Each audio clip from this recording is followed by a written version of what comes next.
Bashir Adam jedhama hoogganaa paartii bulchiinsa magaalaa Nageellee Arsiiti. Wanti amma haasuu barbaadu dhimma misooma bulchiinsa magaalaa Nageellee Arsiiti wal qabatee waan tokko haasuu barbaada. Tokko naannoo misooma koriidariitti wal qabatee akka magaalaa Nageellee Arsiitti taasifamuu muummichi ministeeraa keenya kabajamoon Nuureet fi addunyaa wajamoon Dr. Abiy Ahmed imaamata isaan bucaniin tarsimoo isaan baasaniin karaa isaan baasaniin fudhannee akka magaalaa keenyattis misoomni koriidarii kun hojiirra akka ooluudhaaf tattaaffii guddaa goonee jirra. Kana gaafa jennu koreen qindeessituu magaalaa, hooggansi magaalaa, uummanni magaalaa waliin marii guddaa gaggeessine magaalaa keenya magaalaa miidhagduu, magaalaa bareedduu jireenya namaatiif hawwataa taate uumuu qabna kan jedhu san eegatti walii gallee booda gara hojiitti gallee jechuudha. Meeshaalee bulchiinsa magaalaa Nageellee Arsii magaalaa guddoodha. Magaalaa hawwata turizimii baay'inaan simsuu dandeettuudha. Gara fuulduraattis kan jirtu isaa hubatamuu qaba. Kanaaf misoomni koriidarii kun nu barbaachisa kan jennu san madaallee uummatatti gabbaafne uummannis tarsimoo imaammata muummichi ministeera keenya baase faayidaa isaanii of deemtan faayidaa keenya dhuunfaa keenyan maatii keenyan dhaloota dhufuuf fayyadaa jedhu san hojiirra oolchuudhaaf uummanni keenya kan fudhate ta'uu isaati.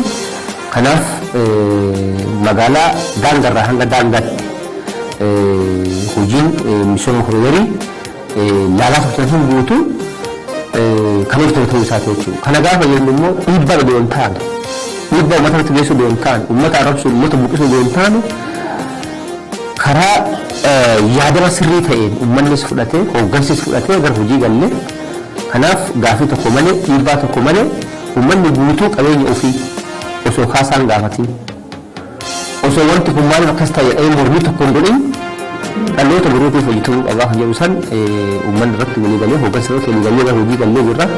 Kanaaf waan isin ilaaltan kana guutuu daangarraa hanga daangaatti misooma koriidarii kan xumure ta'uu isaati. Xumuruu qofaa miti tajaajila kennaa jira. Namni sanaan dura ukkaamamee ture daangaatti bahee ifatti as bahee waan garagaraa gurgurachaa jiraachuu isaa aannan waan nyaataa waan ciree ta'u laaqanaa ta'u hunda daangaatti as bahanii kan eegalan ta'uu isaati. Kanaaf uummata birattis hojiin misooma koriidarii kun baay'inaan fedhii guddaa uummanni horatee akka magaalaa Finfinnee ta'uu qabna. Magaalaan teenya magaalaan Nageellee Arsii qixa Finfinnee hojjetuu qabdi ta'uu isaa hooggansa qofa eeguu qabnu bullee shoora keessaa qabna. Dhaloota dhufuuf immoo waan gaarii dabarsuu dirqama qabna kan ta'u uummanni fudhate abbootiin qabeenya osoo naafin abbaan qabeenya manichaa odoo naafin guutuu qorii tokko malee qabeenya ofii waan tokko dhufee akka magaalaatti illee nu gaafanne misooma san kararraa kaasee karaa amma sillaata sun guutuun karaa hawwata qabu bal'atee kan ijaarame ta'uu isaa. Miidhaginni isaa yoo ilaaltan akkaataan sila amma uummanni itti miidhagsee hojjete yoo ilaaltan baay'ee waan addaa jechuudha. Uummata qofa osoo hin taane dhaabbileen mootummaa sadarkaa gandaa keessa jiran sadarkaa magaalaa keessa jiran waajjiraaleen mootummaa sadarkaa gandaa keessa jiran magaalaa keessa jiran guutuun sirriitti xiyyeeffatanii miidhagina misooma koriidarii kana baay'inaan kan xumuraa jirru almost parsantii 98 ta'uu isaati jechuudha.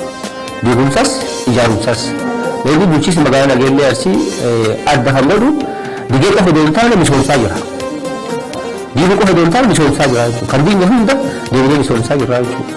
Kanaaf ani kanarratti uummanni keenya hooggansi keenya galateeffachuu barbaada jechuudha. Hojii kana iddoo takka mormine qabeenya keenya diigamaa jira badaa jira otoo hin jedhin tarsiimoon mootummaa keenyaa sirrii ta'uu isaa itti amane hojiirra oolchuu isaatiif ulfaadhaadhaan